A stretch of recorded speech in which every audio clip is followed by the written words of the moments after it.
Coucou, salut à tous, j'espère que vous allez bien et surtout soyez la bienvenue sur ma chaîne. Pour ceux ou celles qui ne me connaissent pas, moi je me prénomme Vianel et sur cette chaîne nous parlons de tout ce qui concerne la Russie, que ce soit l'immigration ou alors la vie des étudiants en Russie. Nous parlons de tout ce qui concerne la Russie. Et pour la vidéo d'aujourd'hui, nous allons aborder un sujet crucial, celui de savoir pourquoi est-ce que certains étudiants se font-ils refouler à l'aéroport à Moscou. C'est une question très importante. Nous allons répondre à ça tout de suite. Mais avant, je vous invite de vous abonner si ce n'est pas encore le cas, de liker la vidéo et de la partager. On se retrouve juste après.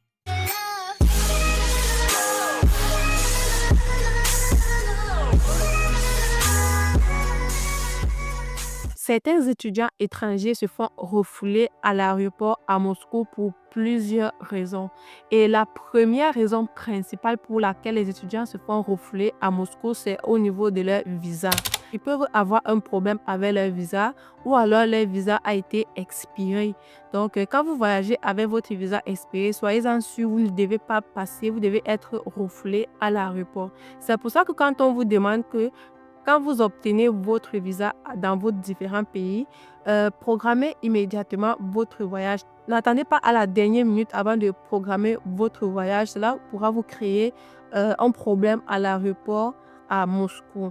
Donc, programmez votre voyage et sachant bien aussi que le visa que vous avez obtenu est de 3 mois.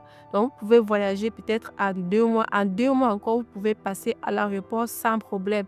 Mais déjà à 1 mois, ou en 3 semaines, soyez-en sûr, vous risquerez d'avoir des problèmes au niveau de l'aéroport, au niveau du contrôle.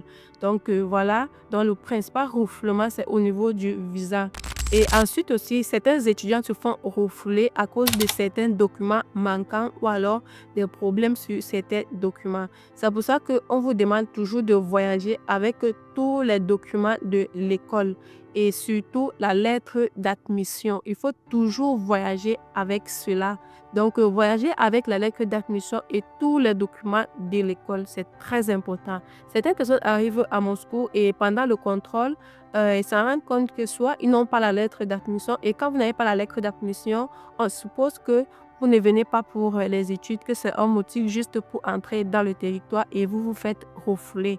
Donc, ayez toujours une copie de la lettre d'admission et les documents de l'école, surtout les reçus de paiement de l'école. Donc, au cas où s'il y a un problème, vous pouvez montrer les reçus et montrer aussi la lettre d'admission pour pouvoir éviter le refoulement. Donc, voilà, les principaux refoulements, c'est au niveau du visa et certains documents. Et le troisième motif pour le refoulement à l'aéroport à Moscou, c'est juste au niveau de l'identité. Je prends un exemple quelconque pour des hommes. Au moment où vous faites votre passeport, rassurez-vous d'être identique lorsque vous arrivez à l'aéroport. Si par exemple, au moment où vous faisiez votre passeport, vous n'avez pas de barbe, alors en voyageant, rassurez-vous aussi que vous n'avez pas de barbe. Parce que certaines personnes, quand ils font leur passeport, ils n'ont pas de barbe et au moment où ils voyagent, ils laissent pousser entièrement les barbes. Et quand ils arrivent à Moscou, quand on regarde le passeport et on regarde la personne, il y a une différence et cela peut créer un refoulement. Donc, quand vous voyagez, rassurez-vous d'être identique sur votre passeport. Si sur le passeport, vous n'avez pas de barbe, alors rassurez-vous de ne pas avoir de barbe. Étant en Russie, après, maintenant, vous pouvez faire pousser votre barbe si vous voulez. Donc, soyez vraiment identique sur vos documents. C'est très important si vous voulez entrer sur le territoire russe parce que le contrôle est vraiment strict dans les aéroports à Moscou. Et le motif suivant qui peut entraîner votre refoulement à Moscou, c'est un antécédent judiciaire. Donc, si vous avez des problèmes avec la justice ou alors si vous avez des problèmes avec la loi et que vous êtes recherché, cela peut faire que arriver à l'aéroport à Moscou, vous vous fassiez refouler. Donc, voilà, c'est très important d'avoir un casier judiciaire propre pour pouvoir voyager et afin d'éviter certains problèmes. Et ensuite aussi, certains motifs qui pouvaient être un refoulement, c'est juste au niveau de l'incompréhension, au niveau de la langue, un problème de barrière linguistique. Pourquoi? Parce que ça peut arriver que le contrôleur qui vous contrôle, vous pose une question et que vous ne comprenez pas, il peut en déduire autrement.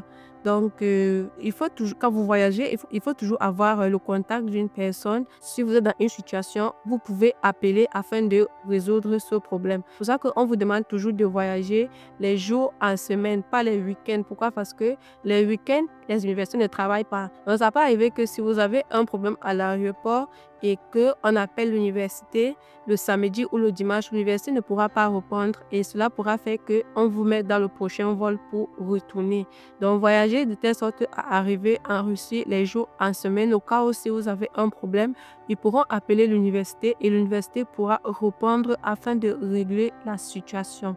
Et aussi, avant de voyager, il est très important de prévenir l'université de votre date d'arrivée. C'est très important. Cela évite aussi souvent les problèmes à l'aéroport de ce genre parce que ça peut arriver que vous arrivez à l'aéroport, vous avez des problèmes et quand on appelle l'université n'est même pas au courant que vous êtes déjà à Moscou.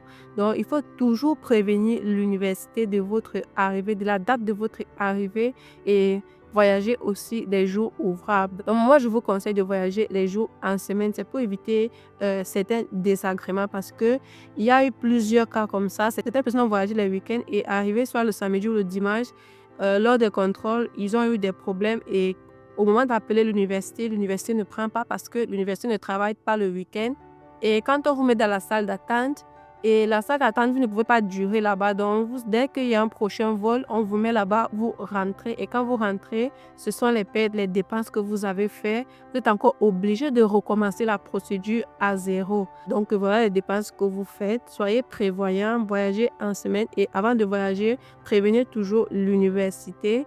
Et quand vous arrivez à l'aéroport, si vous ne parlez pas anglais ou si vous ne parlez pas russe, si on vous pose une question, alors vous pouvez soit utiliser le traducteur, soit contacter un de vos contacts qui est sur le territoire, qui pourra jouer l'intermédiaire afin de vous sortir de votre situation.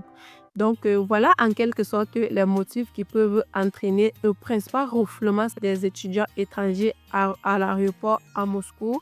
Il y en a plusieurs motifs. Moi, j'en ai juste cité les plus importants. Donc, voilà, c'était tout pour la vidéo. J'espère qu'elle vous a plu. Si c'est le cas, alors n'hésitez pas de vous abonner si ce n'est pas encore le cas, de liker et de partager la vidéo. On se retrouve juste après. Paka!